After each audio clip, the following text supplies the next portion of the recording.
जय भीम जय शिवराय मित्रांनो. मी युवराज डोंगरे, हे निलेश बैले ओळखताच. तर तुम्हाला माहीत आहे मातंग समाजाचं आणि आपले बौद्ध समाज आहे यांचं वर्गीकरण चालू आहे एसीचं. तर मातंग समाजाचं म्हणणं आहे की वर्गीकरण करावं म्हणून. तर तुम्हाला माहीत आहे वर्गीकरण केल्यानं काही भलं नाही.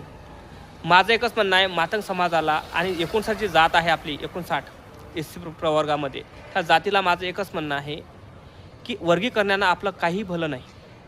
तुम्ही हे काम करत असाल तर आपलं भलंच भलं आहे. तर निलेश भाऊ सांगा बरं सविस्तर. तुम्ही सर्वांनी जाती निर्मूलनाचा एक एजेंडा उभा करा.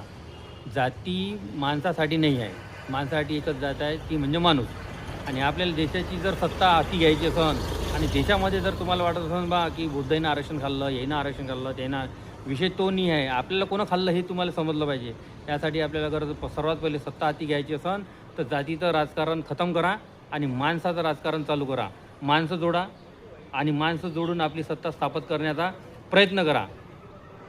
आणि एक मुद्दा असा आहे की आरक्षण भेटलं कशाला? बाबासाहेब आंबेडकरांनी आपल्याला 13.5% आरक्षण दिलं आहे 59 जातीला. कशासाठी दिलेलं आहे? जो शोषित पीडित वंचित, तो शिक्षण क्षेत्रामध्ये वंचित आहे, नोकरीच्या ह्याच्यात वंचित आहे, सरकारी नोकरीच्यात वंचित आहे आणि राजकारणामध्ये वंचित आहे, शालेय शिक्षणात वंचित आहे. त्यासाठी आरक्षण दिलेलं आहे ना. पण आता असं आहे की आरक्षणाच्या याच्यात कितीतरी लोक नोकरीला लागलेले आहे निलेश भाऊ.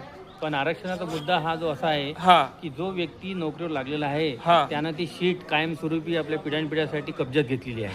आपल्याला त्या शीटवरून त्या जो आरक्षण मधून बसलेला आहे आणि तसाही जो पैसे देऊन बसलेला आहे त्याला हटवासाठी आपल्याला आता पुढं काहीतरी करावं लागेल. तर त्या कारणामुळं माझं एकच मत आहे की हे बघा, जे आरक्षणाच्या बहुतवात म्हणजे नोकरीवर लागलेल्या सरकारी गव्हर्नमेंटमध्ये तो काय करून राहिला, जे क्लासमेट क्लास 1 क्लास 2 क्लास 3 अशी जागा निघतात, त्याच्यामध्ये तो आपलाच लेकरू लावतो. कारण जे एस सीच्यासाठी 15 जणाचा 13 जणाचा 10 जणाचा दरवर्षी रिझर्वेशन निघतो, कोठा निघतो. त्याच्यामध्ये फक्त तेच लोक लागतात. आपले लेकरं लोकांना संधी भेटत नाही. आपले लोक फक्त आर्मी पोलीस ह्या ठिकाणी जातात.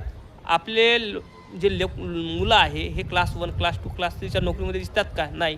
कारण सगळं यांनी काय झालं आहे, आरक्षण खाल्लं आहे ह्या लोकांनी आहे. आणि आपल्याला काही 20 वर्षाचं स्थगित करायचं आहे की याचं आरक्षण नोकरीपासून खतम करून टाकायचं आहे. आणि आपले ज्याला वंचित राहिलेले आहे आजपर्यंत, ज्यांना भारत स्वतंत्र झाला तेव्हापासून कशाचाही लाभ भेटलेला नाही, जे लोक आजही दारिद्र्यात दुःखात आपले जीवन काढत आहे, शिक्षण घेऊनही ते पडलेले आहे, त्यांना कसली संधी मिळत नाही. या लोकांना संधी देण्यासाठी आपण आता यापुढचा मोठा एक आंदोलन करणार आहोत करू आणि त्यासाठी सर्वांना लाभ मिळेल अशा ज्या वंचितांना त्यांनी आम्हाला सपोर्ट करा.